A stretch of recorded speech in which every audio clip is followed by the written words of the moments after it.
Fala galera, aqui no Beira-Rio para um público de 27.365 torcedores. O Internacional venceu o Botafogo pelo placar de 3-1 e termina o Campeonato Brasileiro com 4 vitórias consecutivas. Uma vitória sem sustos, que o Inter controlou a partida do início ao fim, mas o que fica é o pós-jogo. E uma entrevista esclarecedora do técnico Eduardo Cudê.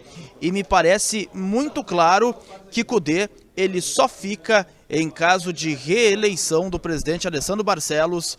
E todos os detalhes você confere a partir de agora, aqui direto do Beira-Rio, Inter 3, Botafogo 1.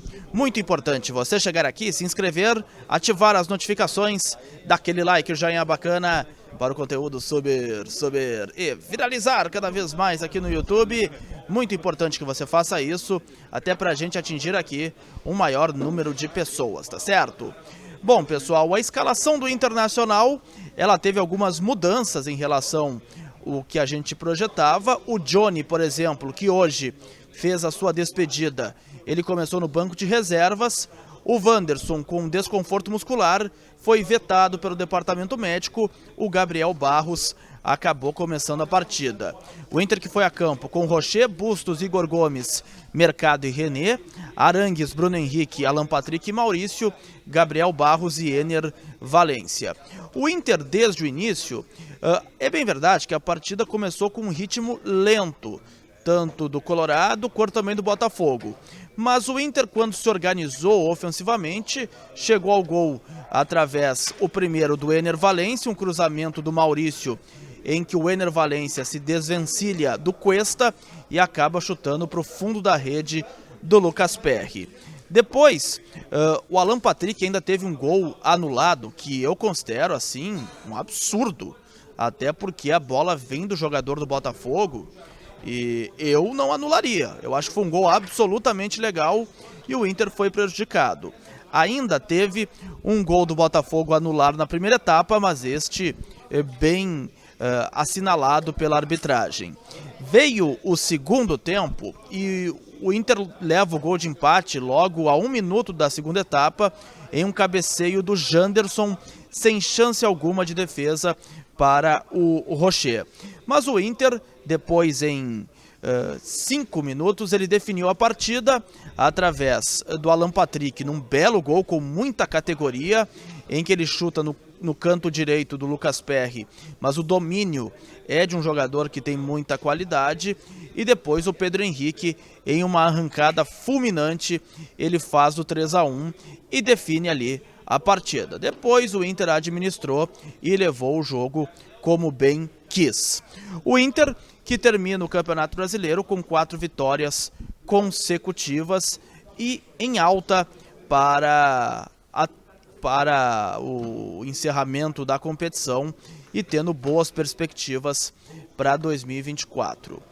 Mas o pós-jogo ele traz aí algumas situações importantes e eu quero abordar com vocês. Bom, a manchete é o que eu já falei no começo do vídeo.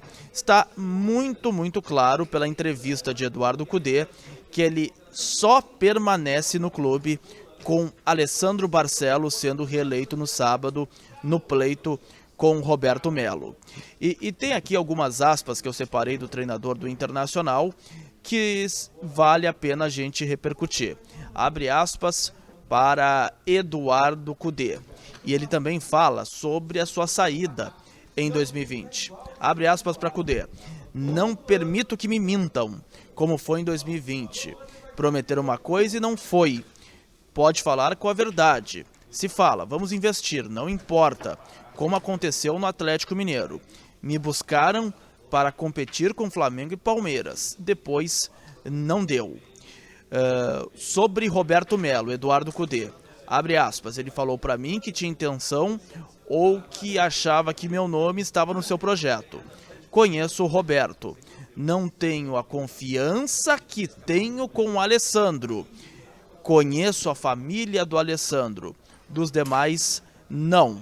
Fecha aspas, portanto, Cudê sendo muito claro, muito transparente E eu fiquei com esta convicção na entrevista, de que o treinador colorado, se for Eduardo Cudê, na próxima temporada, será apenas com Alessandro Barcelos sendo reeleito. E o presidente ainda, na sua entrevista coletiva, quando ele foi questionado sobre o que surgiu através de uma notícia divulgada pela chapa e que Claudinho ele estaria negociando com a chapa de oposição de Roberto Mello, o presidente foi muito forte. Abre aspas. 25 milhões de euros significam mais de 100 milhões de reais. Isso é inviável. Vão quebrar o Inter. Já tentaram. Não venham com papo de investimento, investidor. Todos os negócios de atletas que envolveram Delcir Sonda geraram 16 milhões de reais de superávit. Não tem almoço grátis, fecha aspas. Presidente Alessandro Barcelos, muito forte, dentre outras situações também que ele falou na sua entrevista coletiva. Assim, Inter 3, Botafogo 1, Colorado se despede bem do Campeonato Brasileiro de forma digna. É bem verdade que na 9ª posição, até porque o Colorado priorizou a Libertadores da América, mas o pós-jogo chamou muito a atenção e a gente abordou aqui neste conteúdo direto do Beira-Rio, tá legal? Gostou do vídeo? Dá aquele like, aquele joinha bacana. Grande abraço a todos.